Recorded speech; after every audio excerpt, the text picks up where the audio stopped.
14 Juli 2004, terdapat konspirasi yang sangat menggembarkan NBA. Hal ini dikarenakan salah satu tim besar di NBA yaitu Los Angeles Lakers secara resmi menukar atau men-trade salah satu pemain bintangnya yaitu Shaquille O'Neal. Saat itu Shaquille O'Neal di-trade ke tim Miami Heat oleh Los Angeles Lakers. Padahal, sejarah Shaquille O'Neal bersama LA Lakers sebenarnya bisa dibilang sangat bagus. Terbukti Shaq berhasil membawa Lakers meraih gelar juara NBA selama 3 tahun beruntun dari tahun 2000 sampai 2002. Wow! Lebih gilanya lagi, pindahnya Shaq ini membuat salah satu duet terhebat di NBA yaitu duet Shaq dan Kobe Bryant harus musnah. Bayangkan saja jika duet antara O'Neal dan Kobe ini masih berlanjut. Gak kebayang sih bakal seberapa gilanya tim Lakers.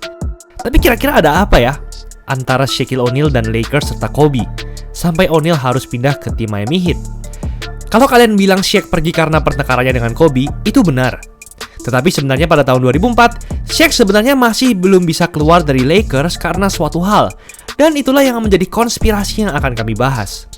Sebelum lanjut, jangan lupa like dan subscribe ya. Simak ulasan berikut ini.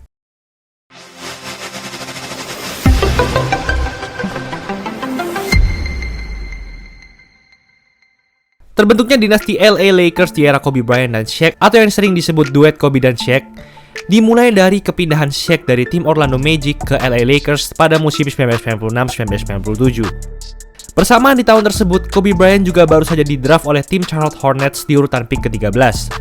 Namun saat itu tim Charlotte Hornets dalam tanda kutip langsung membuang atau men-trade Kobe ke tim LA Lakers karena Kobe dianggap terlalu muda dan masih bocah. Kobe pun akhirnya bermain di tim LA Lakers sebagai rookie. Dan duet antara Kobe Bryant dan Shaq mulai tercipta seiring berjalannya waktu. Terbukti di era Kobe dan Shaq, LA Lakers mampu menjuarai NBA selama 3 tahun beruntun dari tahun 2000 sampai 2002. Namun setelah itu, Kobe dan Shaq mulai sering bertengkar dikarenakan Kobe Bryant mulai bermain dengan sangat individu atau maruk di tim Lakers, ditambah lagi dengan Shaquille O'Neal yang malas-malasan untuk latihan bersama tim. Dan pada 2003, akhirnya LA Lakers pun kalah dieliminasi di babak playoff.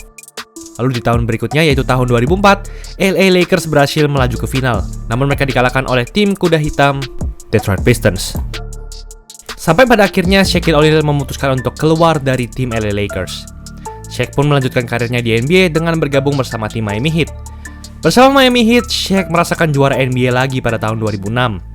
Sedangkan di Lakers dan Kobe mengalami penurunan, namun akhirnya Kobe berhasil membawa Lakers juara NBA 2 tahun beruntun, semenjak ditinggal oleh duet mautnya Shaquille O'Neal. Kobe berhasil juara pada tahun 2009 dan 2010. Sepertinya semua hal berjalan sangat baik ya buat Shaq maupun Kobe setelah mereka terpecah. Tapi bagaimana kalau gue bilang ke kalian semua bahwa sebenarnya semua ini tidak seharusnya terjadi?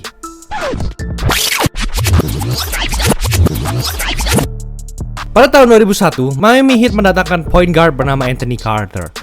Oleh karena tim Miami Heat melihat Carter adalah point guard yang punya potensi yang sangat hebat untuk kedepannya.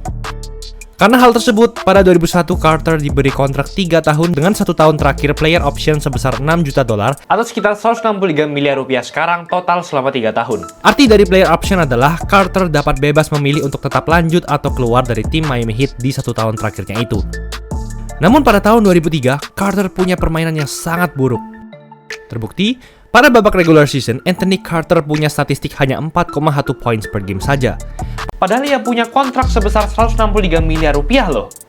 Pasti banyak dari kita yang berpikir bahwa permainan Anthony Carter tidak sepadan dengan gaji yang cukup besar yang sudah diberikan Miami Heat kepadanya pada 2001. Lalu pada saat musim 2003-2004, Anthony Carter yang merupakan pemain berstatus sebagai player option sebenarnya ingin kembali bermain bersama Miami Heat karena Carter bisa mendapatkan gaji yang sudah ditetapkan di awal yaitu 163 miliar rupiah secara full.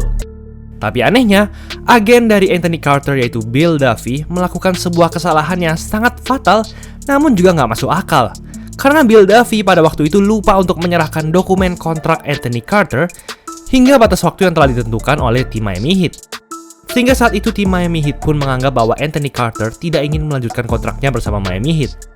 Hal tersebut otomatis membuat Anthony Carter menjadi pemain free agent. Dan tim Miami Heat pun sudah tidak memiliki utang apapun dengan Anthony Carter. Jika kita melihat batas gaji seluruh pemain NBA dalam satu tim pada tahun 2004, batas gaji total satu pemain satu tim adalah sebesar $43 juta atau sebesar 1,1 triliun rupiah sekarang. Pada saat itu, tim Miami Heat bisa menambah pemain yang ingin dimasukkan ke dalam tim.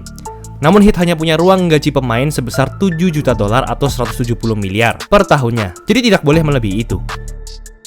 Sedangkan ada pemain bernama Lamar Odom yang merupakan pemain hebat dari tim LA Clippers yang sudah diincar oleh tim Miami Heat. Namun ia memiliki gaji sekitar 10,5 juta dolar atau 263 miliar rupiah per tahun.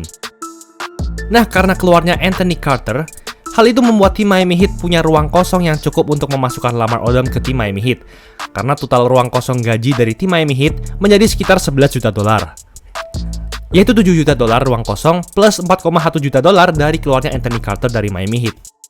Dan Miami Heat pun akhirnya dapat memasukkan Lamar Odom ke timnya.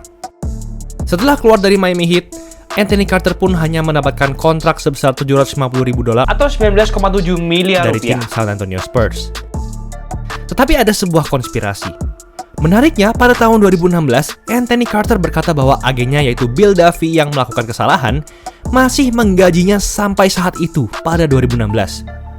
Anthony Carter berkata, "Ini adalah berkat bagi saya karena aku masih digaji sampai saat ini. Suatu hal dapat terjadi oleh karena suatu alasan. Agen saya sangat bertanggung jawab kepada saya dengan masih menggaji saya sampai saat ini. Bahkan sampai tahun 2020, saya masih akan digaji." Hal itu dikatakannya pada 2016. Jadi totalnya, 17 tahun setelah ia keluar dari Miami Heat, ia masih digaji oleh agennya sendiri. Aneh banget kan? Sebenarnya miris banget karena kontraknya di Spurs menurun drastis daripada kontraknya di Miami Heat. Tapi untungnya ia masih selamat karena 17 tahun dari 2003, Anthony Carter mendapatkan gaji yang lebih banyak dari yang seharusnya, yaitu gaji dari agennya.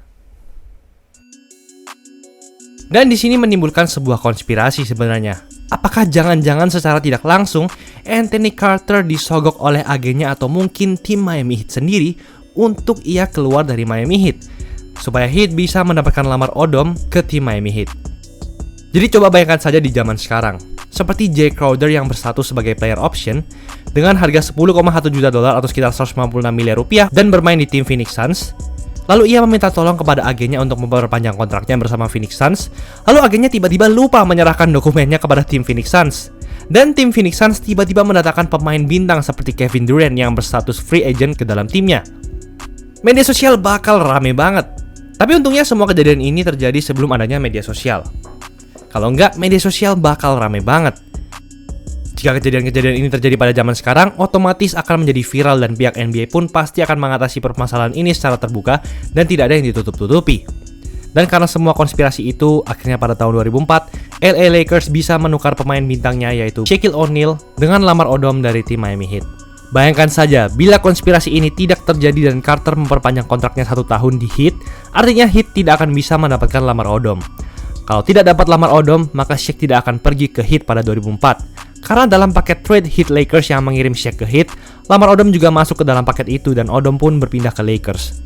Artinya, mungkin Shaq tidak akan pernah pergi dan juara bersama Heat. Odom juga tidak akan pergi ke Lakers, dan mungkin saja Kobe tidak akan mendapatkan 2 cincin juaranya pada 2009 dan 2010. Karena Odom di masa itu adalah salah satu pemain cadangan terhebat di NBA yang berperan sangat penting membawa Lakers juara.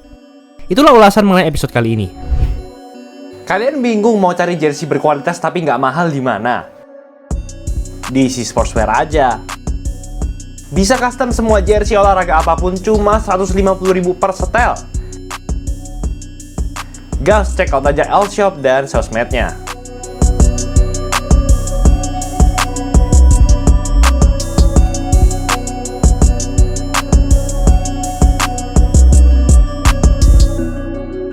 Jangan lupa like, komen, dan subscribe agar channel ini bisa berkembang dan menghasilkan video menarik lainnya. Thanks for watching, I'll see you in the next video.